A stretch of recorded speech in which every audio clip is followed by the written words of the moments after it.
Chào mừng các bạn trở lại. Hôm nay chúng ta sẽ khám phá những sinh vật nhỏ bé nhưng sở hữu sức mạnh và sự nguy hiểm không ngờ tới. Đừng nghĩ chỉ sư tử hay cá mập mới đáng sợ, có những kẻ sát thủ chỉ nhớ bằng đầu ngón tay, nhưng vũ khí của chúng đủ khiến cả thế giới khiếp sợ. Từ rừng rậm Amazon đến sân vườn nhà bạn, hãy cùng sang điểm mắt bay loài vật tí hon nhưng cực kỳ nguy hiểm. Sau video này, chắc chắn bạn sẽ nhìn thế giới tự nhiên bằng con mắt hoàn toàn khác. Nào, bắt đầu hành trình ngay thôi. Mở đầu là kiến bullet, Paraponera clavata, nổi tiếng với vết can đầu như trúng đạn. Loài kiến này sống ở rừng mưa Trung và Nam Mỹ, dài tới 2,5 cm, màu đen bóng và sở hữu ngòi chích chứa nọc độc Poneratoxin.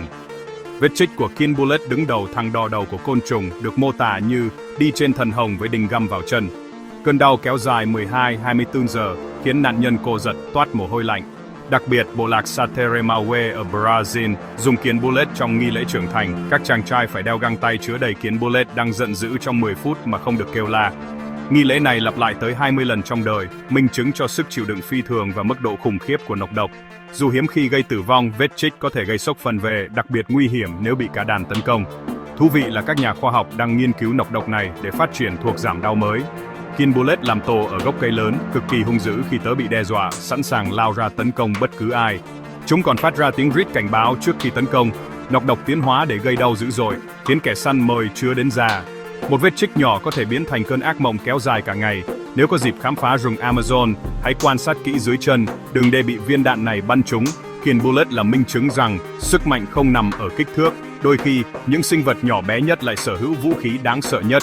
Đừng bao giờ đánh giá thấp bất kỳ sinh vật nào trong tự nhiên. Chúng nhắc nhở chúng ta về sự đa dạng và bất ngờ của thế giới động vật. Một vết chích nhỏ, một bài học lớn về sự cảnh giác. Đó là lý do kiến bullet xứng đáng đứng đầu danh sách những kẻ tí hon nguy hiểm. Hãy nhớ, trong tự nhiên, nhỏ bé không đồng nghĩa với yếu đuối. Đôi khi, nỗi đau lớn nhất lại đến từ những kẻ nhỏ nhất. Đó là sự thật kinh ngạc về kiến bullet. Tiếp theo là ếch độc phi tiêu vàng, Golden Poison Dart Frog, nhớ nhằn nhưng sở hữu chất độc mạnh nhất trong thế giới động vật có xương sống. Làn da vàng óng của nó đủ giết chết 10-20 người trưởng thành hoặc 2 con voi chỉ với một lượng độc nhỏ. Chất độc batrachotoxin trên da tấn công hệ thần kinh, gây tê liệt và tử vong chỉ trong vài phút.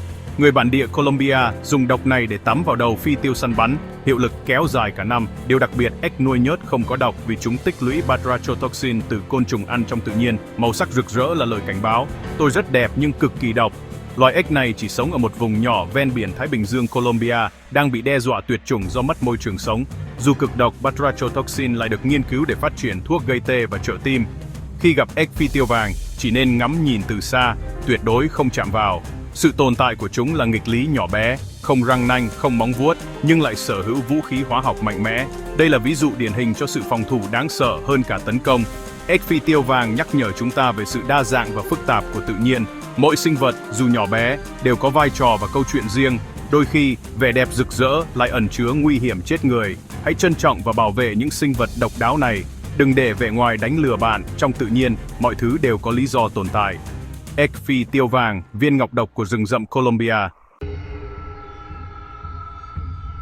Tắm rồi rừng rậm, chúng ta đến sa mạc Bắc Phi và Trung Đông, lãnh địa của bồ cấp Deathstalker. Nhỏ bé, màu vàng rơm, Deathstalker sở hữu nọc độc là cocktail neurotoxin cực mạnh. Vết chích gây đau dữ dội, cổ giật, tê liệt, rối loạn nhịp tim, đặc biệt nguy hiểm với trẻ em và người già. Chlorotoxin trong nọc độc đang được nghiên cứu để điều trị ung thư não, một nghịch lý kỳ diệu của tự nhiên.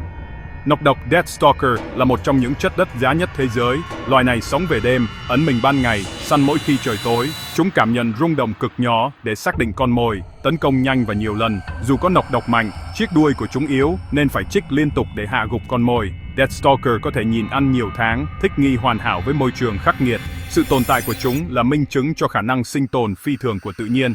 Đừng để vẻ ngoài nhỏ bé đánh lừa. Deathstalker là bóng ma thực sự của sa mạc.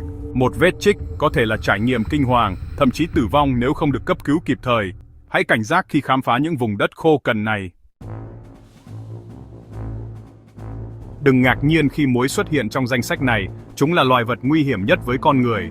Muỗi không giết người trực tiếp, mà là cỗ máy truyền bệnh hiệu quả nhất hành tinh. Chúng truyền sốt rét, sốt xuất huyết, Zika, sốt vàng da, viêm não Nhật Bản, gây hàng triệu ca tử vong mỗi năm. Chỉ muỗi cái muỗi hút máu để phát triển trùng, còn muỗi đực chỉ ăn mặt hoa. Muối sinh sản cực nhanh, chỉ cần một vũng nước nhỏ là đủ để hàng trăm chùm nở thành lăng quăng. Chúng xác định vị trí con mồi qua khí CO2, mùi cơ thể và nhiệt độ, là thợ săn thầm lặng, tinh vi.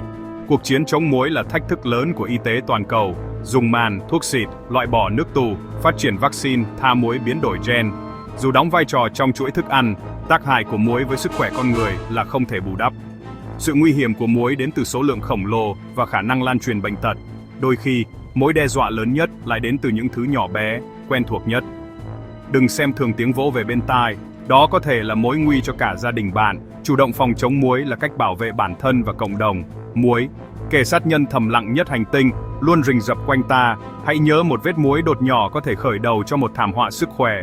Đừng để sự chủ quan biến thành hối tiếc. Hãy giữ gìn vệ sinh môi trường, loại bỏ nơi muối sinh sản. Sự cảnh giác là vũ khí mạnh nhất chống lại kẻ giết người tí hồn này. Muối nhắc nhở chúng ta nhỏ bé không đồng nghĩa với vô hại. Hãy bảo vệ bản thân trước những mối nguy thầm lặng. Đừng bao giờ xem thường muối. Nhện góa phụ đền, Black Widow, nổi tiếng với dấu hiệu đồng hồ cát đồ và nọc độc cực mạnh. Chỉ nhện cái mới nguy hiểm cho con người vì răng nanh đủ lớn để tiêm nọc độc latrotoxin. Vết cân ban đầu có thể không đau, nhưng sau 15-60 phút, nạn nhân sẽ đầu cơ dữ dội, cổ cứng bừng, buồn nôn, tăng huyết áp, khó thở. Cơn đau kéo dài 8-12 giờ, các triệu chứng có thể tồn tại vài ngày. Vết can hiếm khi gây tử vong nhờ y học hiện đại, nhưng vẫn đặc biệt nguy hiểm với trẻ nhỏ và người già. Nhện sống ẩn dật, thường ở nơi tối tăm, khô ráo như nhà kho, tầng hầm, đồng gỗ. Chúng chỉ cần khi bị đe dọa, hầu hết các ca bị can là do vô tình. Màng nhện lộn xộn, răng gần mặt đất để bay côn trùng. Dù nọc độc nguy hiểm với động vật có xương sống, nó lại không hiệu quả với côn trùng, nên nhện phải quản mới thật nhanh. Hành vi ăn thịt ban tình không phải lúc nào cũng xảy ra, chủ yếu trong môi trường nuôi nhốt. Sự hiện diện của nhện góa phụ đến nhắc nhở rằng, ngay trong nhà cũng có thể tồn tại những sinh vật cực độc. Chúng giúp kiểm soát côn trùng, là một phần của hệ sinh thái. Hãy giữ nhà cửa gọn gàng, cẩn trọng khi làm việc ở nơi tối để tránh chạm trán nụ hôn tử thần này. Đừng hoảng sợ, hãy học cách sống chung an toàn với chúng. Nhện góa phụ đến, nhỏ bé nhưng đủ khiến cả thế giới rẻ chung. Rồi đất liền, chúng ta lăn xuống đại dương gặp sữa hộp, sinh vật độc nhất biển cả. Sữa hộp có thân hình khỏi hộp, gần như trong suốt, khiến nó vô hình dưới nước. Loài nguy hiểm nhất là Chironex fleckeri ở ngoài khơi Úc và Đông Nam Á. Vũ khí của chúng là hàng chục xúc tu dài tới 3 mét, mỗi xúc từ chứa hàng triệu tế bào châm độc. Khi chạm vào, hàng ngàn mũi lao tí hồn bắn vào da, tiêm nọc độc cực mạnh. Nạn nhân sẽ đau đớn, bỏng rát, hoại tử da, thậm chí ngừng tim chỉ trong vài phút. Lượng nọc độc một con đủ giết 60 người trưởng thành, tốc độ tấn công cực nhanh. Ở Úc, người ta phải giăng lưới ngăn sữa hộp vào bãi tắm trong mùa sinh sản. Sữa hộp bơi chủ động, có 20 tùm mắt giúp phát hiện ánh sáng, bóng tối, điều hướng và săn mồi. Mồi chủ yếu là cá nhỏ, tôm, bị tê liệt và kéo lên miệng tiêu hóa ngay lập tức. Nếu bị trích, phải rửa vết thương bằng giàm để vô hiệu hóa tế bào độc. Tuyệt đối không dùng nước ngọt. Đưa nạn nhân đến bệnh viện ngay lập tức. Thời gian là yếu tố sống còn. Sữa hộp là minh chứng cho vẻ đẹp ma mi và chết chóc của đại dương. Một sinh vật không não không xương, 95% là nước, nhưng sở hữu hệ thống săn mới và phòng thủ cực kỳ hiệu quả. Đại dương vẫn còn nhiều bí ẩn chưa khám phá. Hãy luôn cảnh giác khi bơi ở vùng biển lạ. Sữa hộp, bóng ma vô hình, vũ khí sinh học đáng sợ nhất dưới làn nước xanh. Đừng để vẻ ngoài mong manh đánh lừa bạn. Hãy tôn trọng và cẩn trọng với những sinh vật này. Đại dương luôn ẩn chứa những điều bất ngờ. Cuối cùng là ong mật châu Phi, ong sát thủ nổi tiếng với sức mạnh tập thể và sự hung dữ. Chúng có nguồn gốc từ châu Phi, du nhập vào Brazil, lại với ong châu Âu tạo ra giống ong lại phi hóa cực kỳ hung hãn. Về hình dáng, không khác ong châu Âu, nhưng hành vi phòng thủ thì khác biệt hoàn toàn. Khi bị đe dọa, hàng ngàn con ong sẽ lao ra tấn công, truy đuổi kẻ thù hàng trăm mét. Một vết chích không nguy hiểm, nhưng hàng trăm, hàng ngàn vết chích cùng lúc có thể gây sốc phân về, suy thần, tử vong. Mỗi con chích sẽ tiết pheromone báo động, kích hoạt cả đàn tấn công dữ dội. Ong mất châu Phi làm tổ ở bất cứ đâu, kể cả gần khu dân cư, tăng nguy cơ chậm trán. Nếu bị tấn công, hãy chạy thật nhanh vào nơi kín, che mắt, tuyệt đối không nhảy xuống nước. Sự hung dữ là kết quả tiến hóa để bảo vệ tổ trước kẻ săn mồi ở châu Phi. Từ Brazil, chúng đã lan rộng khắp châu Mỹ, trở thành loài xâm lấn nguy hiểm. Dù có tiếng xấu, ong mật châu Phi vẫn là nhà sản xuất mật ong hiệu quả và thu phản quan trọng. Làm việc với chúng đòi hỏi kiến thức và bảo hộ chuyên nghiệp. Câu chuyện của ong sát thủ là bài học về hậu quả không lường trước khi con người can thiệp vào tự nhiên. Một thí nghiệm nhỏ có thể tạo ra lực lượng không thể ngăn cản từ những cá thể tí hồn. Sức mạnh của số đông, khi hợp sức, những sinh vật nhỏ bé có thể trở thành mối đe dọa khổng lồ. Hãy luôn cảnh giác và tôn trọng tự nhiên. Chúng ta vừa khám phá 7 loài vật nhỏ bé nhưng cực kỳ nguy hiểm, từ kiến bullet egg phi tiêu vàng đến ống sát thủ. Mỗi loài đều mang đến một bài học trong tự nhiên, kích thước không quyết định sức mạnh hay sự nguy hiểm. Hãy luôn cảnh giác, tôn trọng và bảo vệ thế giới tự nhiên quanh ta.